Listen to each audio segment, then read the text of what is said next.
90.3 KEXP, you're listening to Audio Oasis, the Northwest Music Show. My name is Sharlese. I'm the host, and you are now about to listen to a live performance by Nude Pop on KEXP, Seattle.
You're listening to a live performance by Nude Pop here on Audio Oasis on KEXP. You just heard Underwater and A Dream, and I really like Underwater. It's a really good song. Thank you. Thanks. It was very exciting to watch you guys last week at the Audio Oasis Community Partnership Benefit Show at the Vera Project. I was looking forward to your performance, and then it made me all excited about tonight. So, one thing I wanted to ask is, do you guys always play in a straight line? Because you guys were all in a straight line. Usually. And today you guys are facing each other, but that makes sense because you can't really do that in this small room. Mm-hmm. But is that for sound purposes, like how people can hear it on stage? It's so we can see each other usually. Oh yeah, and or to be closer to each other. I like to think it's an expression of our belief in equality of all members. Oh yeah, right. Because if one person is in front of the other, you guys fight later. Right. Yeah, I understand.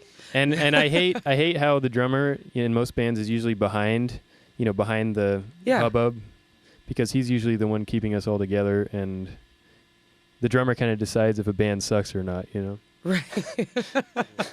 That's a new one. It's a choice I have to make every day. Oh man, you got a lot of weight on you there. Yeah, thank you. Yeah. I think I can. Well, you're sounding good tonight, so good job. Thank you. They don't suck. You guys, yeah. Anyway, so you guys all met in college in Spokane. You guys are from Spokane, and you guys have had a wild year. It's been very busy. I saw that you guys originally, before you guys released the EP on Fake 4, you guys actually were going to release it on your own, and you started a Kickstarter, and then all this stuff happened. Can you guys talk a little bit about your year and kind of crunch it together in like 1 minute? Well, we did sound off at EMP, and we're fortunate enough to win. Yeah. And we had played a show with L1011, who run Fake record label. Yeah. And we had played with them in Spokane before Sound Off. Did I say Fake 4? Mm-hmm. I'm sorry about that. That's okay. You know, Fake 4 is another label. Uh-huh. Yeah. Okay, Fake Records. Mm-hmm. Yes, okay. Yeah, so... Continue. Pretty much they emailed us out of the blue and asked if we wanted to do a short tour, like through Moscow, Spokane, Bellingham, and Eugene. And so we did that, and then they offered to put out the EP for us, so... Things just took off from there. It's been just crazy, and those guys have done a lot for us. Yeah, and so you guys were on tour for a little while, and you played a show with them, and that's how they noticed you guys. Well, we played with them. They just came to Spokane, and we were just playing like a local show. Yeah. Cool. And then they hit you guys up later, and that's how it all began. Yeah, and then we went on the 2-month tour with them. Right, and in that 2-month tour, you guys got stranded in Vermont? Farming, organic. Yeah. How do you get stranded? How did that happen? Well, it was a sequence of unfortunate events that resulted in only 3 shows over 2.5 weeks. So we were like, well, how are we going to eat? How are we going to make any money? Because we were out of money. And found an ad on Craigslist for this. I'm doing all the talking, guys. I'm sorry. No, it's fine. Yeah, we found this ad on Craigslist, and it was for people who wanted to do woofing, which is just farming for a place to live and sleep and food, and no money involved. And so that helped take care of, our living bills and the cost of us staying alive. I was going to ask how much money you guys made from it, but nothing. Vegetables. Vegetables. Was the food good? Yeah, it was great. Yeah, it was really good. Did you guys want to quit at any point? Did you cry? It sounds like hard work for 2 weeks, and also no running water or electricity. And we had to poop in a bucket. See, everything's wrong. And then carry the other people's poop in the bucket to a larger pile of poop, which is basically just a bigger bucket of poop. It was cool. That doesn't sound like something I would want to do while I was stranded. It's humbling. So it worked out. Mm-hmm. And how did you guys get to where you needed to be for the next part of the tour? Everything just kind of fell together. We played the shows that we needed to play, and we found out, we did the math like halfway through, and we were like, oh, you know what? It turns out that we are each living off of $2 less than the average Spokane homeless person. and that's a fact that we really did. Wow. Well, it sounds like you guys could give some advice to, or maybe hold some sort of class for bands that are on tour, that if you get stranded, this is what you should do. Yeah. I guess it was almost like a stranded, it wasn't necessarily by choice, but it was just like we accept this fate kind of thing. Yeah. And it worked out really well. And when we met up with L10, it was like, thank God to see you guys. Oh, yeah, totally. First thing we did is eat a burger. So. Oh, definitely. I would too. Well, that's an awesome story. I wanted to ask about it. And you guys have a couple more songs you want to play? Cool. Nude Pop, live on Audio Oasis, KEXP.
You're listening to Nude Pop live on Audio Oasis KEXP.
You've been listening to a live performance by Nude Pop here on Audio Oasis. You just heard Lurker and No Show. Lurker is epically gorgeous. I really, really like that track a lot. You guys sound really great. I'm really excited that you guys are here. I wanted to talk about the EP. You guys worked with a couple of people on the record, or on the EP. When I heard it, it's really nice to listen to. So can you talk about who you guys worked with on the EP? Splintered Selves. Well, we got some recording time from playing in Sound Off that we used here in Seattle at Orbit Audio with Joe Reinecke, and he recorded it all for us and engineered it. And then we took it for some additional recording and mixing in California with a guy named Chris Cheney, who's a really, really cool guy. Who's done a lot of interesting things other than you guys. Yeah, his next thing was working with Fergie on the Great Gatsby soundtrack, right? Which is cool. That's really cool. It's a highly recommended listen from me. I liked listening to it. Thank you. And it's fun to play on the radio. And another thing that I wanted to ask you guys about is, do you guys stay close to the scene in Spokane, the music scene? You know, we're actually just in the process right now of transitioning over to Seattle. Yeah. And yeah, we've done a lot of stuff with the Spokane music scene, and it's done a lot of stuff for us.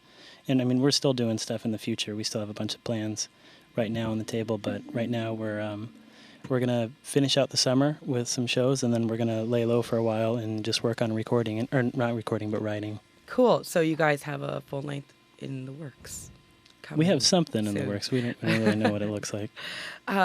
Do you have any bands? Do you guys have any bands in Spokane that you'd like to say are awesome? Terrible Buttons. Yeah. Terrible Buttons are the hardest working, best band in Spokane. Cool. Is it okay if I say that? You guys agree? Yeah, they're really cool dudes. Like even if you don't listen to their music, just like hang out with them, because even that is like just as exhausting of an experience, like fun-wise, as going to a show. Well, it sounds like something I should check out, so I look forward to that. Yeah. Thank you guys so much for coming on the show. Thank you for having us. It's been an a pleasure. honor. Cool. You've been listening to a live performance by Nude Pop here on Audio Oasis 90.3 KEXP, Seattle. Yeah.